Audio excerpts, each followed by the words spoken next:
Це друга частина тесту вживаних акумуляторів TerraE. У першій частині ми перевіряли ємність у штатному режимі при струмі розряду 500 мА.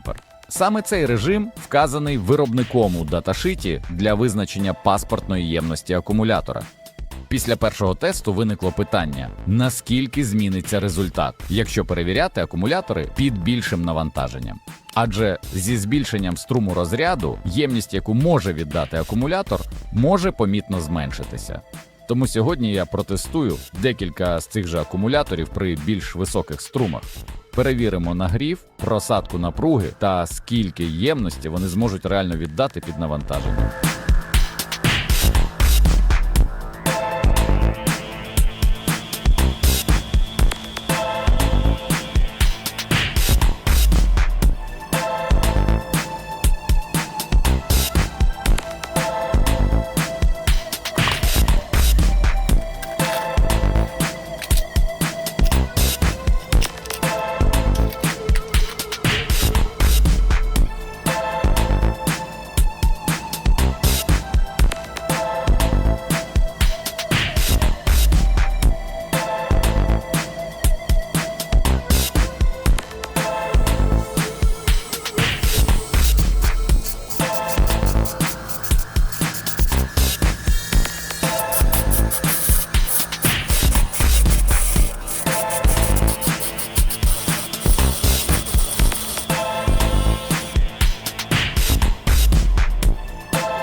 цій частині були проведені додаткові тести під більшим навантаженням – від 3 до 8 А. Перед оцінкою результатів потрібно врахувати кілька важливих моментів. Дані акумулятори були вживаними, а не новими, тому отримані показники можуть відрізнятися від характеристик нового елемента. Усі тести проводилися з розрядом до 2,8 вольт, а не до мінімальних 2,5 вольт, які вказані у даташиті.